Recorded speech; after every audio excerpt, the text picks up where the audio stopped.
am prepared to offer a substantial reward for any information leading to the safe giving up of Adam. When it comes to the cases of missing persons, little kids are usually the most vulnerable members of society to this crime. This is mostly because they are trusting and can't protect themselves. Most kidnappers tend to bank on this and use it to their advantage. The reason? Hardly anyone knows. Welcome back to the Crime Lab channel.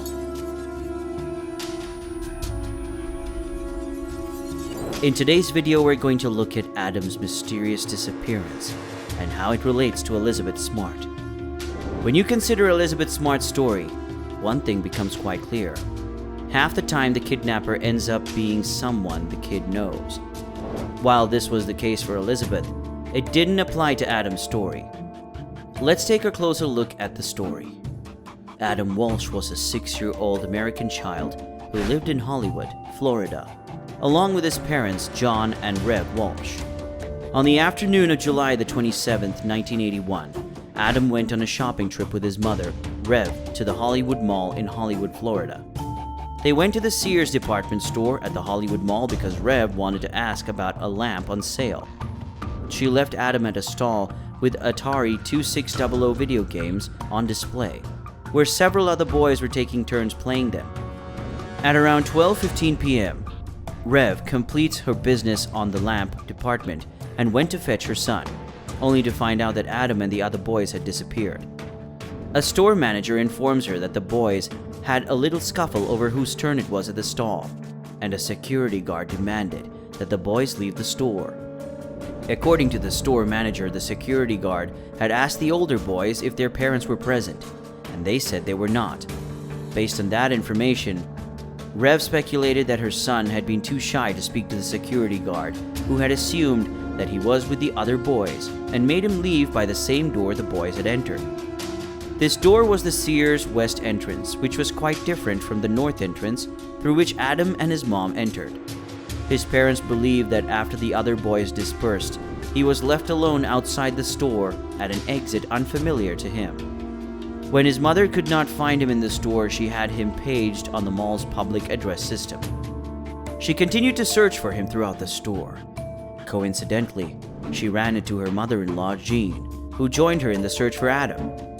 When more than 90 minutes of searching and paging failed to locate Adam, they gave up on the search and called the Hollywood police at 1:55 p.m. From the beginning of the police investigation, John and Rev were disappointed with the police department in Hollywood, Florida. The Walshes said that the police didn't take the missing person case serious enough, amongst other things. He's our only child, a beautiful little boy, and we just want him back more than anything. I just want that person to know that we want to help them as well as Adam. On August 10th, 1981, Adam's severed head was discovered by 2 fishermen in a drainage canal in Vero Beach, Florida, about 100 miles from Hollywood, though his body was never found. After some investigation into the case, the police concluded that Adam was abducted by a drifter named Otis Toole after being instructed to leave by a security guard. Otis Toole was a well-known drifter and serial killer convicted of several murders, but some people believed him to be a complaint interviewee who the police used to clear unsolved murders from the books. Toole said that he had lured Adam into his white 1971 Cadillac with promises of toys and candy, then proceeded to drive north on Interstate 95 towards his home in Jacksonville.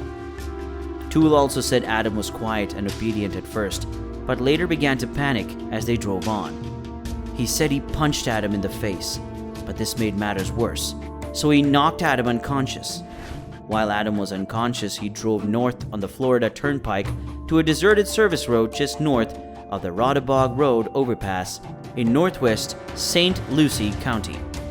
When Toole realized Adam was still breathing, he strangled him to death with a seat belt, dragged him out of the car, and decapitated him with a machete.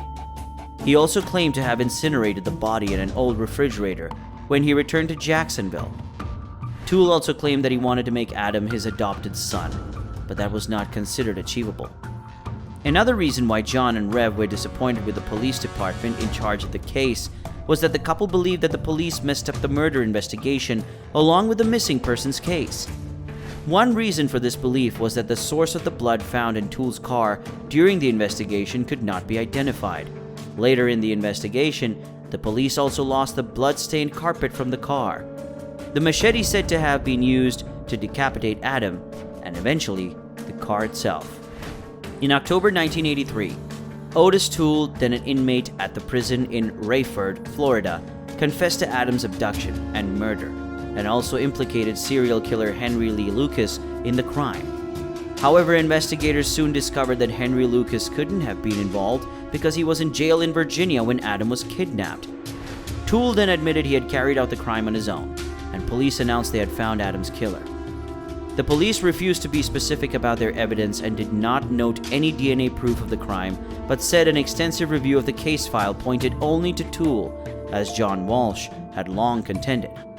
Toole had twice confessed to killing the child, but later retracted the confessions. He claimed responsibility for hundreds of murders, but police determined most of his confessions were lies. Hollywood Police Chief Chadwick Wagner said, "Our agency has devoted an inordinate amount of time seeking leads to other potential perpetrators rather than emphasizing Otis Toole as our primary suspect. Otis Toole has continued to be our only real suspect." Toole made 24 documented confessions to killing Adam Walsh, including a 1984 videotaped interview with Texas Rangers. During the interview, he said, "I kind of feel bad about the Adam Walsh kid. That is the youngest child I've ever killed." He even wrote a letter to the Walshes in 1988 demanding $5,000 in exchange for telling them where the rest of Adam's remains were. Unfortunately, investigators could not locate Adam's body where Toole claimed to have buried it.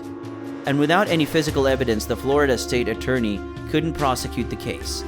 Even though he wasn't charged for the abduction and murder of Adam, Otis Toole was sentenced to life imprisonment for other cases. In September 1996, Toole died in prison from liver cirrhosis and AIDS. Toole's niece told John Walsh that her uncle confessed on his deathbed in prison that he killed Adam. However, his confession was viewed as unreliable, as he and Lucas implicated themselves in more than 200 homicides, most of which were revealed to have been false. Years later, the serial killer Jeffrey Dahmer, who was living in Florida at the time of Adam's abduction, was considered a possible suspect in the case. It was because the two eyewitnesses placed him at the mall on the same day Adam was abducted, one of which saw him throw a struggling child into a blue van and speed off. Reports revealed that the delivery shop where he worked had a blue van at the time, and he was known to prey on young men and boys, including severing his victims' heads. However, Dahmer denied his involvement with Adam's abduction. On December 16, 2008, the police closed the case of Adam Walsh and announced that they were satisfied that Toole was the murderer. The connection between Adam Walsh and Elizabeth Smart is quite unexpected and unrelated to their various stories. Unlike Adam, Elizabeth was kidnapped by Brian David Mitchell and his wife, Wanda Barzee, from her home in Salt Lake City, Utah. She was held captive by Mitchell for approximately 9 months before she was discovered in Sandy, Utah, approximately 18 miles from her home. After her abduction, Elizabeth became an advocate for missing persons and victims of sexual assault. In 2006, she campaigned for a national sex offender registry bill that the House and Senate were to vote on. The proposed bill would make it a crime for sex offenders not to register with their state and would require states to share information when an offender moves to a new state. According to Senator Orrin Hatch, the bill would be called the Adam Walsh Bill in honor of the son of America's Most Wanted, host John Walsh. Senator Hatch said that people like Walsh and the Smarts were instrumental in pushing this bill. While this connection was unexpected, you have to admit, it gave birth to something beneficial. While Elizabeth became an advocate for missing persons victims of sexual assault, Adam's father, John Walsh, became an advocate for victims of violent crimes and was the host of the television program America's Most Wanted, and later In Pursuit with John Walsh. Thank you for watching this video. Hit us up in the comments section and give us a thumbs up if you like this video. And don't forget to subscribe to the channel for more such videos.